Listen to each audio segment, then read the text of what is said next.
Hey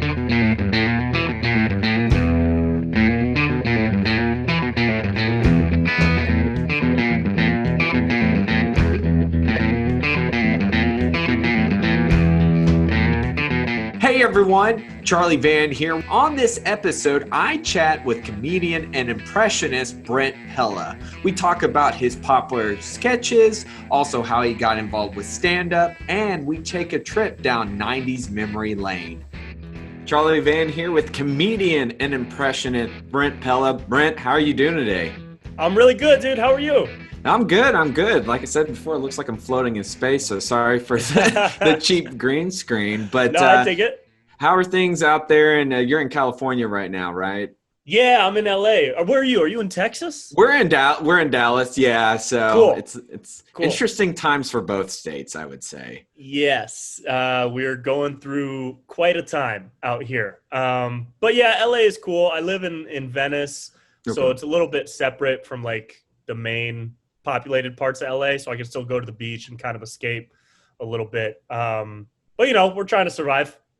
How's the Venice Boardwalk? I know that's famous out there. And then was it that there's a gym out there where all the famous lifters and stuff? Has Muscle that been Beach. shut down? It was shut down a couple of weeks ago, and I haven't gone back. The boardwalk, I think you have to wear a mask if you're walking up and down. But I never really go there anyways, unless I need like a new crystal or something, you know, or if I'm looking for a nice handful of sage, I'll go to the Venice Boardwalk. Otherwise, I just stick to the sand and work out on the sand and go for runs and all that kind of stuff. It's nice though. It's good to get away. Did you ever see that show on Netflix with Will Arnett, Flaked? Every time I think of Venice, I think of Flaked because it took place there. I saw a couple of episodes of that. I forget what it was about, but I'm A train sure it was wreck, a great pretty show. much. Yeah. I mean, it's one of those under the radar. I always like mentioning when someone said, "What should I binge watch?" I think it's still on Netflix. That and Love. Did you ever see that show, Love? I did see that. Yeah, that was really good. Show was hilarious. Well, I want to thank you again for taking your time. I mean, your videos have been great. Talk about that Thanks, and man. the process. And you've become kind of the man of 1,000 faces, which I know Jim Carrey back in the day, that was his goal as an impressionist. Was that always your goal? Were you an impressionist since a kid or growing up? No. Growing up, I thought I was going to be in the NBA. I still kind of do. I haven't. You still let go might. of that dream. I might.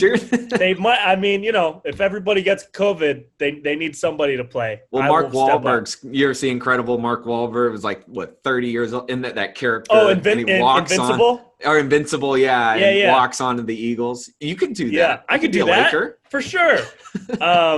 Yeah. So growing up, I was like. I did like silly videos with my friends. We always had a little handy cam with us wherever we went, but they were like more like prank style stuff. Like that was in the days of Jackass, when Jackass was huge. So we would like prank each other. We would prank our friends at school. We would set up like fake pranks. So that was kind of like sketch, I guess. But you know, we were 13. We had no idea what we were doing. And then in college, I started directing music videos for people because I got into the film program at UC Santa Barbara. And that was when The Lonely Island was huge. So when The Lonely Island was huge, I was like, oh my God, these guys, you know, are like the second coming of Jesus. This is so funny. How are they doing this? And so I started to write like my own funny songs, not thinking anything of it, but like if I was The Lonely Island, what would I do? And so I kind of like started to play with the idea of combining the music video stuff that I was doing with the comedy stuff that I was writing. And so I did that in college. Like at the tail end of college, I made a couple of comedy music videos, moved to LA, realized I was terrible, and started doing stand-up. So stand-up's actually been the main thing that I've been doing over the years until the pandemic hit, because then you can't do stand-up. So I kind of shifted everything toward digital stuff. Well, you did have, you did have training through UCB and Groundlands. Is that correct? Yeah, I went through both of those. Talk about that. And did you go to the UCB in Franklin Village or Sunset? It was Franklin. Yeah, the original. Franklin's awesome. In LA. Yeah. I like that. There's that coffee shop right there. You may know the name. It's like a bistro. You walk in, there's a pool table. There is something like that. It's right over there with the sushi restaurant. There's a bookstore, and then there's like the Perch or something. And then you have the Scientology place right across the street. Yeah, which is great. So you know, if you're ever having second thoughts after a really bad show, you just walk across the street and you can start a whole new life. How often did you go to, was it Gershwin's, the store over there right by? Gelson's. Yeah, the little coffee shop. So I have a good friend, a friend of ours, Brent, who trained there at UCB. And he lives literally in that, it looks like a motel, but they're apartments. Yeah, across from there. That's cool. Yeah, that was a really cool area, man. When I first got to LA and I didn't really know like what to do, I was looking up all the backstories of like my heroes, right? I was seeing like where this person went. What did this person do when they were, you know, before their career started? And I kept seeing like, oh, they did improv, they did sketch, they did stand up. And I started noticing, oh, everybody's got like this live experience. And I was fresh out of college. So I just kind of threw myself into UCB, not knowing what to expect. Fell in love with it. And around the same time, started doing stand up. And the UCB community was great. I had a great experience there. And then started Groundlings after I finished the UCB program because I had heard that Groundlings was a little bit more character oriented and like more like you could be sillier there in a way. So I went over to Groundlings and then did the program there, and all the while doing stand up. So it all just kind of combined. But the impressions, I never thought, I always thought I was terrible at impressions. I still don't think I'm like great at all. I'm still trying. Oh, your Joe Rogan is pretty. Yeah, the Joe Rogan's fun. It's pretty murderous. That feels like a good one. It murders. But the stuff that I did at Groundlings, I think kind of prepared me more for impressions because they really stress like becoming a completely different person when you're performing. And that's something that I gravitated more toward naturally, I think. Well, that's what I was going to ask too, because both are iconic places to train an improv and sketch. Was going to see what your thoughts were. Like, what was the different advice? And did you have any kind of similar advice that kind of met in the middle with your training? Yeah. When I was at UCB, I kept getting the note to like, bring it down a little bit. Come back to earth a little bit, you know, try to just like act and improvise, but try being yourself a little bit. And then when I got to Groundlings, I had that in my mind. So they were like, we need you to go higher. We need you to go up a little more. It only took them saying that to me like one time. And then I was off. And then they were like, okay, that's a little too much. But so UCB, I can't speak for them, but I can only speak from my experience. And in my experience, UCB was a little bit more grounded as far as the scenes go. Like it would be fine to have a scene with 4 different people improvising as versions of themselves. Whereas at Groundlings, you're never yourself unless you're like the straight man, a supporting actor in a scene. But if you're a character in a scene, that character is not a version of you. It's a completely different person. So I really, personally, just for me, I took to that a lot more than trying to stay within like my own realm of being me. Because I mean, when I perform, I like to escape and go crazy and not really have limits. So yeah, I think that's what's best with comedy. You know, no limit, limitless. There you go. Limitless. Yeah. Well, is there a particular character do you remember that you started off with there at one of the training facilities that still sticks with you today, even if you don't do that character as often? They never leave you. Yeah. What did I do? That's a good question. At Groundlings, I did this like awkward dad, this like socially awkward, like there's always like, one. Yeah.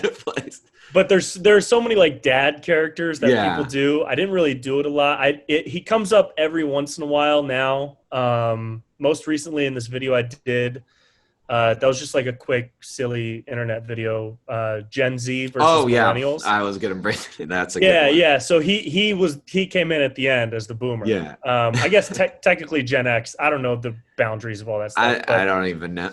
But that guy kind of he pops up every once in a while. And then also I do this bro character, this like guy that you went to high school with.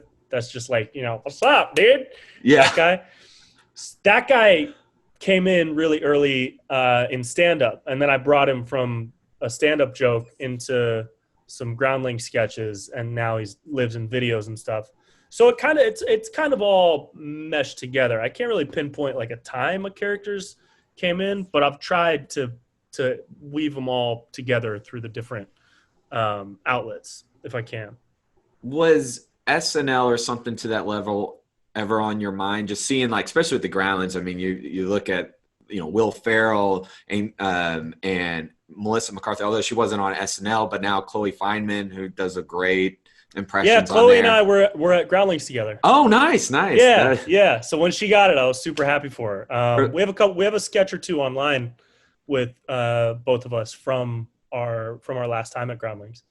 But yeah, I mean, I think for everybody that's in comedy, that's always somewhere in the back of your mind. But it's like, it's also like something like that is, like a kid who dreams of going to the NBA. Mm-hmm. If you think about it forever, it's going to eat away at you, and because it's probably not going to happen. The odds are very, very low.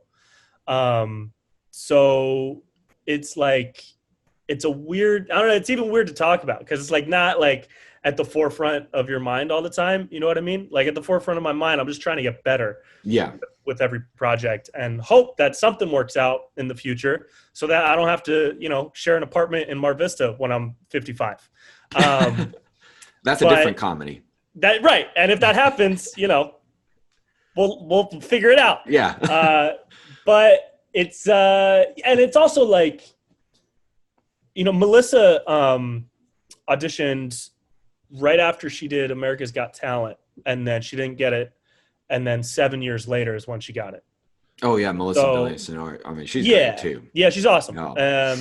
And so it's also like, you never really know when the opportunity is going to come up for anything in that realm, anything that's like industry level, like high, primetime type stuff. But you just try not to, for me, I can only speak for myself, but I try not to think about that. I try to just focus on like the work and getting better and enjoying what's happening now. Cause I can't really control anything else, Well, and that is true. And you mentioned also about like you always had dreams of the NBA and playing basketball.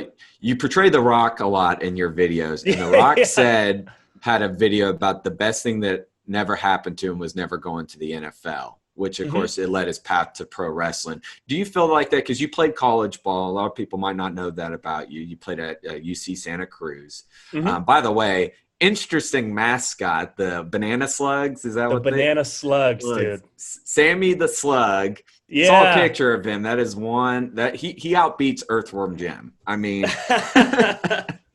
if a slug ate elk meat, that would be Sammy. Sammy the Slug. He's ripped. He's very ripped. Well, it's funny because I was a mascot in college, and we were a Blaze Maverick. He was a horse, but this horse was just jacked. And every time I took off the suit, I was a little depressed because I don't have the muscles. So it was sad. But The Rock said that, and does something like that resonate with you? With basketball never going as far as you wanted, and then finding comedy. Yeah, because it does. When I was at UC Santa Cruz for 2 years, and then I transferred to UC Santa Barbara. And when I got to Santa Barbara, I had worked out the summer in between, and I grew like 2 inches, and I put on like 10 pounds of muscle. So when I got to Santa Barbara, I was like ready to go. I tried out for the team, and Santa Barbara is Division I. So I tried out. I was about to walk on. I was doing really, really well in tryouts. And then the last scrimmage in tryouts, I came down on my ankle and snapped it. Ooh. So that was like, that put me in a cast for 6 weeks. I was on crutches, and there was no, I mean, once that, what am I going to do? Be the team manager on crutches? Yeah. So it was a low point, and I threw myself into the student film stuff that I was slowly becoming a part of. And I joined the student newspaper and the radio station. Daily Nexus, right? Daily Nexus, yeah. And I started like writing articles and shooting little videos for the station. And or for the newspaper. And so that it did divert me. Like that injury, like diverted me from trying to play basketball in college, which would have taken up an inordinate amount of time. It diverted me from that to putting focus into creative stuff like writing, producing content for the newspaper, and doing student films and getting more involved in video work. So yeah, in that sense, it was kind of a blessing in disguise for sure. Are you glad that you went that sports route just because you did play, you had those connections? Because that's the thing.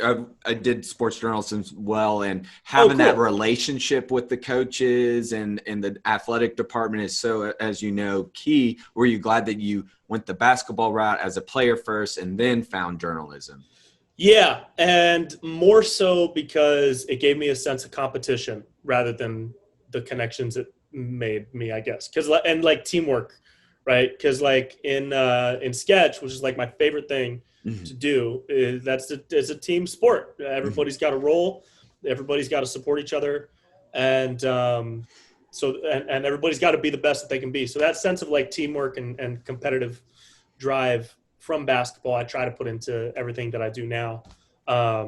So yeah, that's I'm really glad that I came up with sports rather than not. I think it taught me a lot of lessons that I still use to this day, you know. Well, it is interesting going back to Groundlands and Will Ferrell. He did sports too, sports information at USC. Yeah, that's right. It's like a lot of the comedians that, I mean, look at Jason Sudeikis, I think too. Jason Sudeikis, Dennis Miller. I mean, yeah, all sports background. Where do you find a correlation between like sports world and covering that and comedy?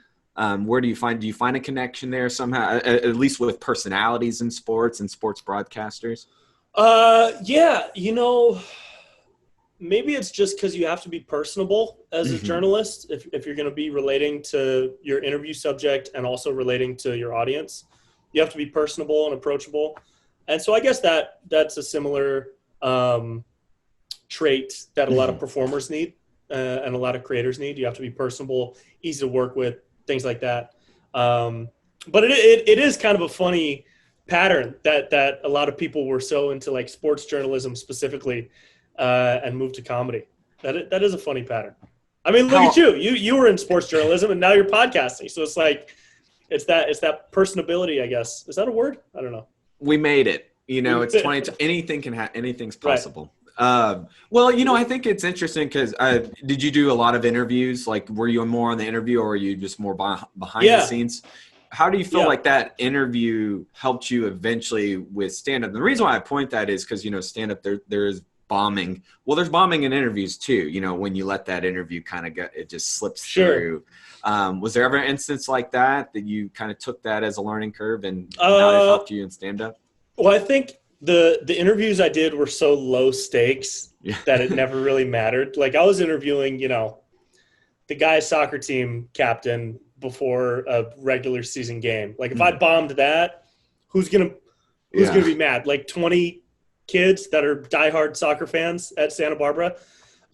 So the stakes, I don't think were ever high enough for me to really have like a learning experience from bombing that. It was more like the deadlines of the work, the specificity of like the details that had to go into the work, whether it's an article, a feature story. I was doing layout, so I was doing a lot of like arranging and graphic design type work, and then communicating with the rest of the staff.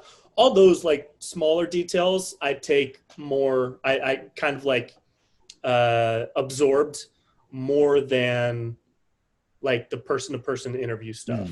I think that just came from, I don't know, talking to people naturally. But it was those smaller details, I think, that I take now. Because like now with stand-up or with sketch, I'm pretty – I outline a million times before I even write the script. Or, you know, I spend more time editing a piece than I do writing it or even performing it. I spend so much time on the edit. So I think those things come from the experience I had in college doing the newspaper stuff and graphic design and all those tiny little details. And one more thing on UC Santa Barbara. Did you ever do the undie run during finals week? Yeah. Yeah, we had that. Yeah, dude, that was great. That was so cool. How was that? That had to be a little stress relieving, but nerve wracking too. I wonder if they'll ever do that again. Yeah, I don't know in now. today's current climate. But it was so fun. It was great. At Santa Cruz, so there at Santa Cruz, the first rain of the year was a naked run. Yeah. Wow. So everybody legit.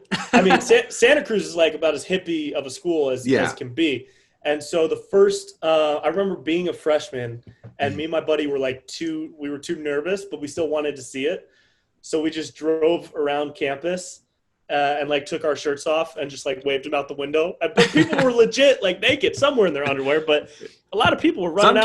Some committed hard. And then, at Santa Barbara, it was the undie run.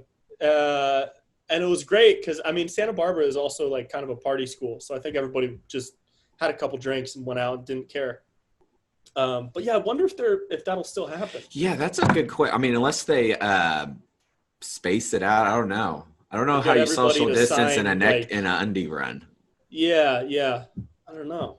I mean, a lot of those big school group kind of thing, there's going to be some challenges there or some adapting. Well, talk about switching into stand-up. When was that first time that you took that stage? What was it like? And do you remember the first punchline, the first joke that you did? I do. You want to hear a story? I'll tell you the story about it. Yeah. So I was always way too scared to do stand-up in college. There was a stand-up club at UC Santa Barbara, but I was always too nervous. So after college, I moved to LA, and I'm living with my buddy, and we're making short films together. He's at LMU. I'm producing his projects. We're getting hired to do odd music videos for underground rap artists for a couple $100 a pop. But I'm still super into comedy, and I want to do more digital video stuff. And I just started taking improv, and still too scared to do stand-up. So one day my friend who was going to LMU sent me a picture of a sign that got posted on a wall at LMU. And the sign said, extras wanted for the new Lonely Island music video. And I looked at the picture and I was like, man, that'd be so cool to be an extra. But I'd also rather kind of be on the crew so I could go behind the scenes and see how they work with each other and everything. And so I look up the production company, and I call and I cold call and I beg and I plead, and they finally let me on as an unpaid intern. So they put me at the bottom of the call sheet as an unpaid intern. I show up, and there's Andy Samberg and Akiva and Norma. And the first day I'm there, they had me do a coffee run. And of course I got it wrong, and I brought it back, and I was sorry. And Akiva was like, don't worry about it. It's all good. And so the shoot went on, and I was like a kid in a candy store. I'd never been on a pro set before. I'd never been around all these crazy things and C-stands, And at the end of the day, Andy Samberg was over by the crafty table getting some food. And I walked over to him and I said, hey man, I just finished school. This is such a cool experience. And I was wondering what did you do when you finished college, during that time before you went to SNL? Were you doing improv or anything, or just making videos? And he was like, I was doing stand-up for 7 years. And I was like, really? And he was like, yeah, I was never any good, but I think that is it. I was like, yeah, slurdy darty dart. And he was like, yeah, I was never any good, but it taught me how to write, and I got more comfortable on stage. And I was like, oh, wow, okay, that's cool. And so I started going to open mics just to watch, and realized, these people are really bad at open mics. So I started doing open mics after that, because he gave me the recommendation. And I was like, okay, if Andy Samberg did open mics for 7 years just to run bits and be silly, then that has to be something that I can do. So that's what inspired me to get on stage and try stand-up. And then of course I was terrible. And so that's where that competitive drive kicked in, and I just kept going back. And the first time I ever did stand-up was at the old clubhouse off El Centro in LA. And everybody was doing 60 seconds of time after a show. And I put my name in the bucket, and they called my name. I didn't have any material, so I was Googling headlines real quick to see what jokes I could do. It was so bad. And I came up with 2 jokes. I said, the first one was about something about John Hamm. There was a headline that said like John Hamm looks cozy in sweatpants as he walks his dog down Rodeo or something like that. And I made some joke about his name. And then I said, all my favorite people, their names are all my favorite food too. Fiona Apple. Oh, there you go. Jerry Rice. And silence. It wasn't even a joke. Like, it wasn't even funny. And the other one was something about my name. I think my name in Scottish means like slanted or crooked hill. And so I said like, like my name is so bad, dogs won't even poop on it. So, you're bringing out the dad it's like jokes. Embarrassing to say. Like, I hope, people understand I don't do those jokes anymore. You got to just throw one out just randomly. Yeah, you got to throw it out. So, I mean, it was god-awful, but we did it. You got to start somewhere, Well, with a lot of open mics, though, is the pressure a little higher just because there's other comedians in there, and sometimes you get the pros that slip in there, too, just watching and then MC. Yeah, especially in LA. But I think the pressure is so high because you put pressure on yourself more so than anyone else. And I think if people started off without putting pressure on themselves, it would be a little bit more easier, maybe. I don't know. But definitely in LA and New York, like, you never know who's going to be in the room. I mean, a producer could have been in the room that night and written my name down and said, Brent Pella, never hire for anything. And maybe that's why I've never been hired. I don't know. But yeah, the pressure is weird. There's a lot because it's just you on stage, and that's like a big, that even if nobody else is pressuring you to be funny, you feel like you have to be funny. So the pressure's a lot to deal with for anybody starting out, for sure. What's worse, the person that kind of slightly sarcastically laughs or over laughs?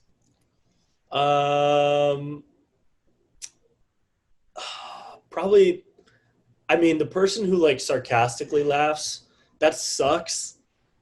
But if you can like dig into that person and treat them like a heckler or something, then you can kind of get your footing back. Anybody who over laughs is like, I can't get mad at that. You're having a great time. Yeah.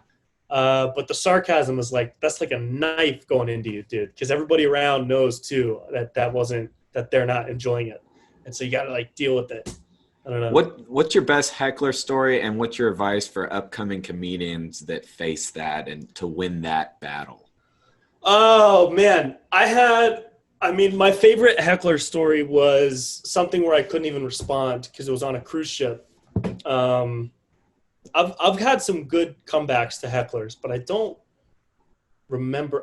There was a drunk girl once in an audience in San Diego, and she would not stop talking. And I remember having a really good like comeback to her, but I completely forget what it was. But just know that it was great. The one that happened on a cruise was I was in front of an audience of like seniors, like everybody was like 60 and up, and it was a theater of 1,000 people. And I should not have been hired for that gig because that is not my audience. Or at the time, like now I could probably be okay, but at the time I was coming off of a college tour, so all my jokes were like, "You guys ever partied at a frat?" And like I came out to the song "I'm on a Boat," right? The Lonely Island song. And no one was singing along because that is not the audience for that song. And at the last, maybe Gilligan's Island, if you came out to that would have been perfect. So the song ended. I like sang like for like 30 seconds, and I said, "Hey guys, how you doing tonight?" Silence. And there's one woman in the front. She stood up and she said, "It's not a boat, it's a ship." Just and FYI. Like, yeah, you're on a ship. You're not on a boat. You're on a ship. And like on a cruise, you're not supposed to respond. So I couldn't say anything back to her. So I just had to be like, "Ha! You guys ever partied at a frat or whatever?" Whatever my set was. And it was just god awful. Everybody hated me because they were like, who's this 26-year-old? It was a couple years ago. Who's this 26-year-old kid like trying to tell us about wine or whatever? That's when you do the last name food, your favorite food. Yeah. That's when I break out the really bad ones because That's all they wanted. But yeah, the heckler stuff is like, I don't know, the more you experience it, the better you'll get at responding. And um, I think these days there are less hecklers I've heard from older guys than there were back in the day, because people are more like respectful of the show environment, but you still get them every once in a while. And there's no real training for it besides just experience of dealing with a dickhead, you know? Well, and I think you mentioned respect, and I think like some of these comedy clubs, you actually have like, I don't know what the term for like comedy aficionado, connoisseur, but a lot of people really love comedy. I mean, there's a lot of groups that go and they're mesmerized by comedians too. So there's that respect level right there. Yeah. Also, real quick, what about the wigs in the background there? Oh, do you see those? Yeah. You can bring that on stage. Like I do sometimes. Oh, you do? Yeah.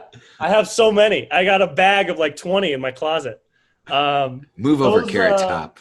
Those yeah, I got to keep them on those heads. I should have hit them. So those are from your sketches too, yes. Right? Okay, yeah. Awesome. But you never know when you need to use one. So yeah, let's see. This one is the spiritual bro. This one is Jimmy Fallon, and this one is kind of like Hillary Clinton. No, that's what I thought. That's what I look. No, I've used that one for a couple different things. Most recently, the fireworks guy. I don't know if you saw that. Oh yes, and I was gonna bring that up because L.A. County, it went viral 4th of July week with all the fireworks going on. I remember the news reports. Was the firework guy part of that? Did he cause some of that? I shot that video the day before it came out, so I edited it overnight. But I was inspired by that, and in my neighborhood, I'm hearing stuff every night that sounds like bombs going off. It's like a war zone, And I always wonder, like, who's doing this 4 a.m? Who's lighting a stick of dynamite at 4 a.m? So that's kind of how that character came to life. Yeah. That was crazy. I just remember on the news report, it's just like the whole sky, just fireworks in LA County. It was like that here in Dallas too. You weren't going to stop the fireworks. Now that we're talking about your sketches, and by the way, very well done. How long do you like from the filming process to the editing? How long does that usually take you? It definitely varies a lot on depending on the video. Like for the fireworks guy, I wanted to put that out real quick because I'm starting to notice less fireworks in the neighborhood. So I just wanted to get that out. So we shot it one night, I edited it the next day, and then I put it out the next day. So the edit usually for like a 2 or 3 minute piece is like around 6 hours, depending on the shots and what goes into it and all that kind of stuff. It could be way less, it could be way more. So it just depends. I did this other one. Let's see. The Joe Rogan one was really easy because it was just like, oh, that's so perfect. Pick the best lines that people will like and that I think are funny and cut them together and make it flow. So that just took a couple hours altogether. But then other stuff like I did this one last year that was how the Grinch took mushrooms. Oh, yeah, I love that one. Have you seen that one? Oh, I love it because. Oh, thanks, man. How would Cat in the Hat do on shrooms? How do you think Cat in the Hat would? All Dr. Seuss characters, right? Cat in the Hat's like already on shrooms. Yeah. The Grinch I loved it though. So that one was a 6-hour shoot, but like producing it took 3 or 4 weeks to order all the stuff and get the location, get the friends to commit and the props and all the stuff that we needed. And then the edit was like, I don't know, over the course of a week, probably like 30 hours, maybe. Wow. So there was a lot. That one was very demanding, especially because the audio and there were so many takes. Like when I shoot, I like to get a million different options. So I'll get exactly what's on the script. And then I like working with people that can improv really well. And I'll just like throw them lines and we'll just improvise a bunch of stuff and see what we can find. Sometimes it's nothing. Sometimes it's amazing. So I go through and edit all the stuff that we have. So for that one specifically, it took a lot longer to edit just because we did that a lot. But it depends, like per project type thing, you know. And I love, you mentioned earlier about the Gen Z versus millennial battle, which I love that as well. And I love that it talks, the diss is about Hey Arnold, how Hey Arnold wasn't good. If you can which I don't believe, by the way. Well, I also Hey Arnold is iconic. Hey Arnold is. Doug is great. Doug is amazing.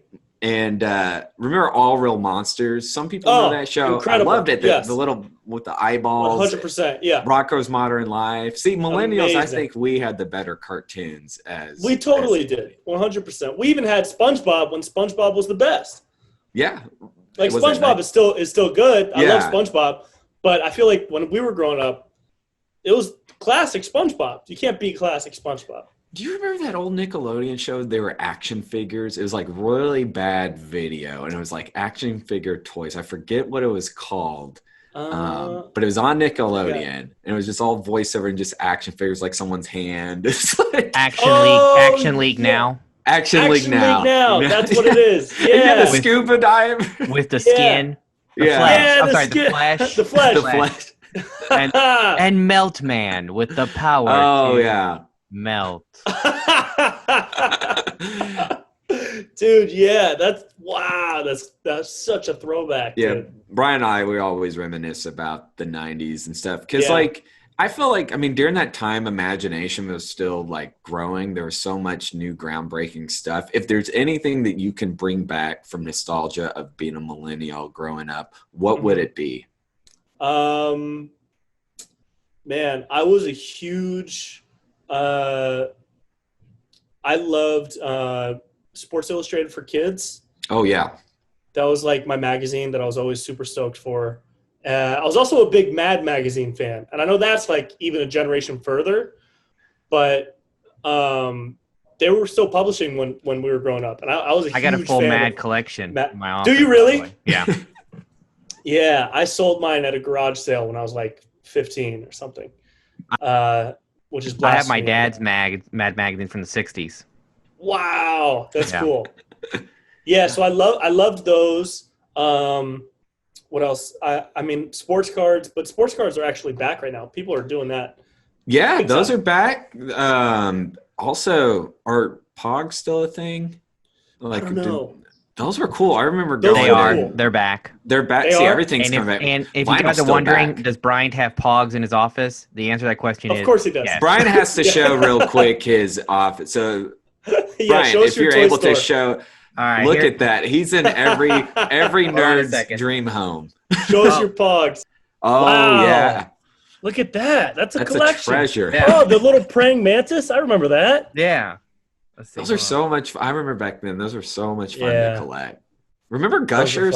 Are Gushers still a thing? Gushers are still a thing. Mm-hmm. So so I have a horrible, an embarrassing story. As a kid, I believed anything I saw on TV, and I thought my head could become a gigantic fruit. So I'd eat those things, and I was depressed that and I thought, Brian knows the story. I thought I could become RoboCop. I was too young to be watching RoboCop, but I would watch RoboCop, and so I begged my mom to take me to the doctor so I could, because I thought they could turn me into a robot, a 5-year-old robot. I want to go back to stand up a little bit, because on a lot of podcasters out in LA, they've been talking about how with the clubs being closed and the future of comedy. I mean, what's your thoughts right now with everything going on? And are you looking to possibly? I know it's not the safest time to travel, but some have tried to do that just to have work. I'm actually going to Austin in 2 weeks. Oh, have fun. I'm gonna hang out. I got a buddy out there, my buddy JP Sears. He does a lot of comedy videos online. We're gonna shoot some stuff, and he runs a show at a comedy club in Austin. And I'll get tested before I go, and then tested when I come back. And we're open. I'm not seeing my grandparents anytime soon, so I'm being safe but free, I guess is the right way to put it. I wear a mask, and I don't, do anything stupid. Some places have been doing it pretty safe here. I would say some. I mean, they're adapting the best. Now, you go to some counties, it's like it's February 2020. There's no mask, but I feel like Austin's trying, losing South by Southwest, and Yeah, now that's ACL huge. got canceled. Mhm. So that's a lot. But to have some of that, I Yeah. know Austin has a comedy scene. I've always heard that. That might be something unique for some people too here. How often have you played there? I've actually never played Austin. Really? I've only been to Austin once. It was for 48 hours, and all we did was shoot videos, me and my buddy. So this time I'm going to go out for a couple days, and we're going to see the city and hang out, and have some more time to like chill a little bit. So it'll be cool. I also haven't done stand up since March. I've done a couple of Zoom stand up How is comedy that? shows. I've heard about. I really don't like them. Yeah. And I've heard a lot of people that really do, and that's awesome. I'm glad they exist, and I'm happy for everybody that has a good time on them. But after the first couple, I was like, okay, this feels like not fulfilling at all. Because it's like you're not in person, so you can't establish, like, there's a connection lost when you're communicating with an audience in person, right? And I also am really physical on stage, and that doesn't really come across on a screen. It might look forced. Some of the laughs sound forced. So then the stand-up that I'm writing, or that I was writing, I just didn't feel like it was coming across in the right way. So in April, I decided, okay, no more Zoom shows. I'm going to politely turn them all down. Anybody that reaches out to me, I'm not going to seek them out. I'm going to turn all of my creative energy from stand-up and videos completely to videos. Like completely. So I haven't written a stand-up joke since April. I've taken all that creative energy and pushed it toward my podcast. And also, I was going to mention that earlier, the Brent Pella show. So how's that? Yeah. How's podcasting kind of helped you too creatively? It's cool. Well, that's the thing. That I ironically, or maybe the ironic isn't the word. Coincidentally, my podcast came out on the very first day of the lockdown. So it was like the first day where everybody was like, stay at home, don't leave your house. And my podcast was out. So it was like, I started using the podcast as a way to just kind of have a free flow, river of like ideas, like in real time. So those are for my solo ones. So I do a lot of solo episodes where I just kind of rant and talk about current events and ideas that I have. And then I'll do, every once in a while, I'll have a guest, like a comedian or somebody that I really enjoy talking to. And the solo ones have been great because it's a way for me to kind of go through new ideas I have for videos, or even just like find a subject and rant about it, like I would at an open mic, and find out what comes out of that and is funny. But so all my energy kind of shifted from stand-up into digital, the digital work, because that's where we are right now. So I want to do a little bit with you real quick here. So we're talking about podcasts. We mentioned this guy before, and I think it's such a hilarious sketch. But I've always wondered, as a MMA fan and host of an MMA podcast, what it's like to be on the Joe Rogan Experience. So Joe, I saw yesterday that the Pentagon and UFOs are out there, information. So like, dude, what do you think about that? Like, well, it's entirely possible that the aliens are here to tell us that we're not eating enough elk meat. And so, if we can just focus on eating more elk, then maybe the world's problems will be solved. I mean, I'm a moron, but that's just what I think. Maybe the mountain lions will be around too.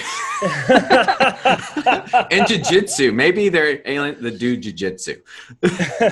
On DMT. Jamie, can you look that up for us? Yeah. Dude, they have such a funny back and forth on that show. I know. They're so good though. Well, I want to talk about it because, with his podcast now, I mean, there's so many comedians, and that's kind of like the big platform. His platform is so huge now. I mean, did he kind of set that tone for everybody, you feel? Yeah, easily. Yeah. Every single person that does a podcast is inspired by Joe Rogan. Probably. At least Guy. I would assume so. It's like every basketball player is inspired by Michael Jordan. He he took podcasting to a place where no one even thought it would be possible. He made a podcast bigger than Fox News, bigger than CNN. Yeah. He has one of the most diverse audiences. He has easily the most diverse range of guests. So, and he's like not a dick, which is probably the best part, is like he lets his guests speak. He's not known for interrupting them. He's not known for like spouting out misinformation or like, encouraging people to do bad things. He's just literally there to listen. So, I'm sure he has his faults like everybody else, but from an inspirational point of view, I think anybody with a podcast would take a lot of positive influence from what he's done. Does it kind of give also a little hope in the sense of like that you can go a variety of directions in your career? I mean, of course, you started in stand-up, Fear Factor, UFC. I mean, just all the different things he's involved with. Yeah, and I think that speaks to his commitment to doing it himself without having, a studio behind him or any type of like industry help. He literally he made his podcast into $100 million podcast solo, with Jamie and also with the guy that books his guests. But like, no, it's not sponsored by Warner Brothers. You know what I mean? It's not on a podcast network like Audible or Comedy Dynamics or any of those other like umbrella corporations. So that's huge. And I think that's where comedy is moving toward as well, is like people being very self-sufficient and not relying on things like TV shows or movies or studios to give them a shot, because at this point we can give ourselves a shot with the internet. It's like being an indie musician. We mentioned Austin, and you can be your own ambassador, your manager, your brand. You control it. Yeah, and I think that's really cool. It's very exciting. It's scary because you kind of have to do everything on your own. But if you have the drives to do it, I think at this point, I mean, I know a lot of people in the comedy world that are like, no, I don't want a manager. Why do I need a manager? Why do I need an agent when I can get 100,000 followers in a month, sell merch and sell tickets? Why would I ever want anybody else to have a piece of that pie when I can do it all myself? So I think that's an exciting place that comedy is moving toward. I think it's a scary place for a lot of people, but humans evolve and adapt. So we'll see what happens. I love the celebrities for president sketch. Oh, thanks, man. Which, you do Joe Rogan, Joe Exotic, The Rock, which it's interesting because there was that whole thing where people thought, oh, could The Rock? I mean, I know it was like a playful rumor, but I mean, out of The Rock, Marshmallow, who would you realistically think out of all those people? Yeah. I'll give you two answers. Who do I want? Yeah. Out of all those people with their pitches, I would vote for Marshmallow because he was the most concise. His rallies would be off the chart. His rallies would be insane. And he seemed to have it the most together with his policies. Him and Vernon Supreme, the Libertarian candidate with the boot on his head. Hey, we're not too far there. Got a bucket on his head. Right. Realistically, I think The Rock will run probably in 2028. I could see that with Kevin Hart as running mate. Maybe Stone Cold Steve Austin. That would be. Yeah, maybe that would be wild. But yeah, I could easily see that. I mean, at this point, anybody, I wouldn't be surprised no matter who runs for president in the future. It could be literally anyone at this point. We had a reality TV star who won the presidency. So when it came to that video, I was like, dude, honestly, I don't think anyone would be surprised if any of these people actually ran. But I can see The Rock running. You know who would have ran if they could? Arnold. I think Arnold would have ran for president if he could. If he could, but he was born in a different country, right? Is that right? In Austria. Well, and The Rock kind of is the new Arnold in a way. Yeah. He's taken over. He's kind of a mixture of Arnold and Stallone. I would love a Kindergarten Cop remake with The Rock. Or I don't know if you remember this from I think it was the late 80s, Tango and Cash with Stallone and Kurt Russell. Oh yeah. I would have The Rock and Chris Pratt. There you go. Yeah, that's a good team. Definitely a good team. I also love your celebrities on Zoom. Yeah, as well. thanks, dude. That was And fun. Eminem disses everything. I mean, that Yep. is perfect. Classic. You gotta have Thanks, dude. that Yeah, Eminem. that was fun. That was it was really surprising when that one took off. Like 2 years ago? But I was happy. It was cool. I was glad people liked it. And the celebrities on Zoom. I did this other one that was Bros on Zoom, and that's a good example of like the difference in the workflow, because that took 45 minutes just to shoot it, and it took 17 hours to edit it because it had to be like coordinated specifically with the guys popping in and out at the right time and all the Zoom stuff. So it was a lot of work, but it was really fun. I was happy to put it out. Really Well, entertaining. I think Zoom is very interesting now. Forever it was Skype. I mean, how do you feel as an artist, a podcaster about this platform now, Zoom? It's okay. I don't really use it besides Yeah. stuff like this. I don't do the Zoom comedy shows, and I don't really have meetings. Any podcast I do in person. Mhm. And for now, at least, it'll probably get to the point where I start doing it over Zoom. But it's fine. It's what we got to do for now. And the interface is easy. Skype dropped the ball, though. I mean, my God, Skype is the Falcons when they played the Patriots in the Super Bowl. Oh Skype, man, yeah, that's a good comparison. 27-3, Yeah. whatever it was, and Zoom came in and just butchered them. Well, it's I can't clearer believe it. too. It's clearer quality. It's more easy to navigate. I feel like I was on a Skype call last week, and I'm like, man, it was night and day. Like Skype had a chance, and I don't know. It blew it. Completely blew it. It's bad. It can get really choppy. I want to go back to something. One of your bits you did, and I love the animated video. You probably know what I'm going to mention.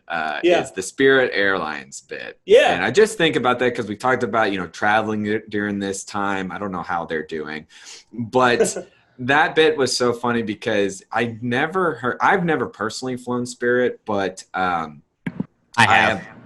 Brian has. That's right. I've always heard just kind of horror stories, not the best. What do you think that's just always going to be an ongoing thing? I mean, how come? Yeah. How come we talked about Skype dropped the ball? How do they keep dropping the ball and still? I mean, the thing with Spirit, I think, is the ball has always been. It's never been held. It hasn't left the court. It's always been on the ground. Ball rack. People will take a Spirit flight and expect them to be holding the ball. But it's like, nah, dude, Spirit isn't even like the ball's deflated in the corner. It's a Brady football. There you go. Yeah. It's like you can't, when you take Spirit, you know what you're getting into. Yeah. That was the whole point of that joke. And it was a joke, so I kind of, I elaborated a little bit. But Spirit's like, bring your own water and get a massage when you get off the plane because your back is going to be crooked. That's it. Just expect, know what you're going in for, pretty much. My favorite Spirit story, I never flown it, but I remember I was going out to LA. I was flying in and I caught an early flight. So I had to get to DFW airport pretty early. And I was just kind of nervous because I hadn't flown in a while. I was like, I just want to get through there. And I saw this long line almost out the door. I was like, oh my God, I got here early. Like I'm going to miss my flight. And I realized it was for Spirit Airlines check-in. And this lady in line, kid you not, it's like, never again. Yeah. I'm like, that sucks, but I'm just glad I don't have to. That's the energy. I paid an extra couple dollars. Yeah. I think I flew like American or that, but oh my gosh. Yeah. I just, at the end of the day, sometimes you just got to pay it. You're right though. It kind of reminds you of the Motel 6, although at least with Motel 6, you get a continental breakfast. So. Right. And Spirit, you can have that breakfast for like $37. Yeah. Yeah. What is it, like $35 to check in your bag or something like that? It's bad, dude. Yeah, it's bad. Sometimes I'll sneak in a bag. I'll just bring a second bag and put it under my jacket. Well, it's okay. After this interview, none of us will be allowed back on Spirit. Right, exactly. Yeah. We're banned, which might not be a bad thing. Well, Brent, I want to thank you again for taking your Saturday and chatting with me here. Yeah, and, dude. Best luck with all the sketches. I mean, that humor is keeping everyone, getting through all these tough times. Yeah, we gotta laugh through the pain, dude. It's the only way. Well, where can people find you? Yeah, it's at Brent Pella on Instagram, Brent Pella Comedy on Facebook, and just type my name into YouTube and watch whatever comes up. And yeah, man, I'll be putting out new videos every week until I get hired or until until something else changes. Well, once things are safer here in Texas and you drop by Dallas, we should definitely regroup again and do this. Yeah, I would love to. I did shows in Dallas in, when was that? February, I think. I was out Addison there in February. Improv is still open. I think because they have food served. That might be why. I know Hyenas, which is a popular club. I think that's the one that I was at in February. Yeah. I think they're still closed because they don't have it, and they're a little more smaller. Yeah. Hopefully soon, man. I don't know. At some point, I think you got to take a risk. I don't know. I'm not in government. What do I know nothing. What am I saying? I just eat elk meat and we're all good. Elk meat and DMT, baby, and you'll be healthy. And jiu-jitsu. Well, all right, Brent. Well, you have a good rest of your Saturday. Dude, you too, man. Thank you for having me. I want to thank Brent Pella again for taking his time on the podcast, and be sure to check out more of his videos on YouTube and Instagram, and also check out the Brent Pella Show podcast. Well, as always, I want to thank you for tuning in. If you like what you saw, feel free to subscribe and share. Until next time.